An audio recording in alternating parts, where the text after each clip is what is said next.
Hey guys, Reviewz is here with a review of The Incredible Hulk Ultimate Destruction that was released in 2005, developed by Radical Entertainment and published by Sierra Entertainment for the PlayStation 2, Xbox and GameCube.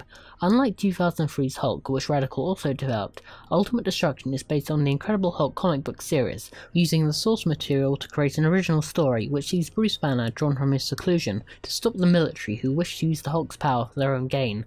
At the same time, Banner must confront a darker personality that is slowly manifesting inside himself that threatens to overtake both him and the Hulk. The Incredible Hulk Ultimate Destruction is an open-world game which comprises of several environments, including a city and the Badlands. The player is tasked with multiple missions in these locations to thwart General Ross and the military. You play the entire game as the Hulk, with Bruce Banner only appearing in cutscenes. As the title suggests, the Hulk can cause ultimate destruction wherever he goes, and it's as fun as it sounds.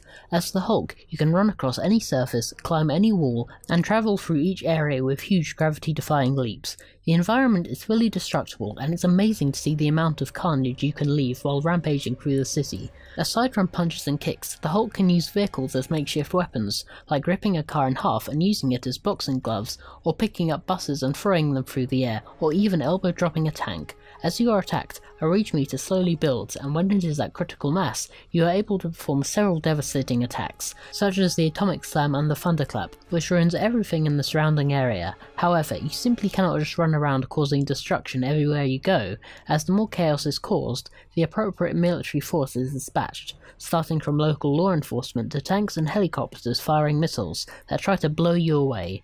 I would play this game just to destroy the city and see how much of the military I could take on. With so many power moves, the military doesn't provide too much of a challenge, and will often retreat when too much of their rank have been destroyed. Aside from the main campaign, that features classic villains like the Abomination and Mercy, there are also a number of optional missions to choose from, like jumping challenges, to keep the game varied after endgame. The graphics capture the comic book feel, with bright, attractive colours and impressive draw distances for an open world game.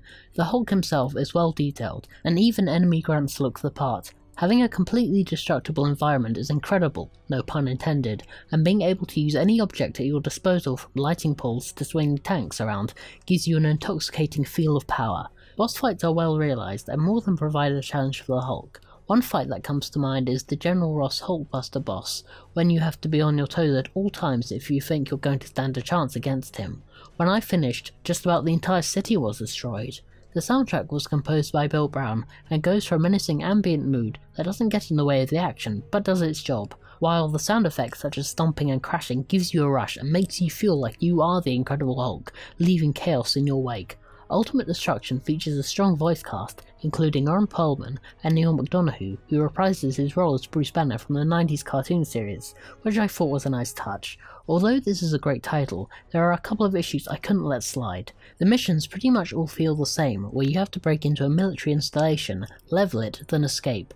I can understand that there are limitations with what you can do with a huge green creature, but the missions do feel rather samey, so don't expect a huge variety of level design. To get the most out of Ultimate Destruction, you have to play it outside of the story campaign, and do what you can with your own devices.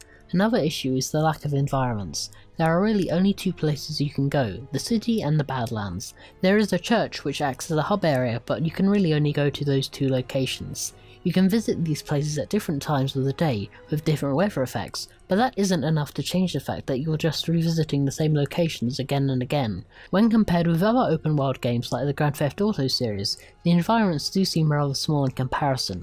That being said, there is a lot of replay value to have you coming back for more, from multiple costumes to unlock to behind the scenes documentaries and personnel files that give you background info on the characters in the game. There is plenty of extra content on offer. You can even play the game as the Grey Hulk persona Joe Fixit, which is well worth a second playthrough, if only for his quips. The Incredible Hulk Ultimate Destruction is one of the best comic book games in recent memory. From running through the city to taking on larger-than-life bosses, Ultimate Destruction certainly gives you your money's worth, and is an exercise on how to do a comic book game right. Well, that's the end of this review. Thanks so much for watching. If you liked what you saw, then hit the like button so everyone can see this video. Feel free to let me know what you thought in the comments below. For updates on what I'm doing next, be sure to follow me on Facebook and Twitter. So until next time, peace out guys.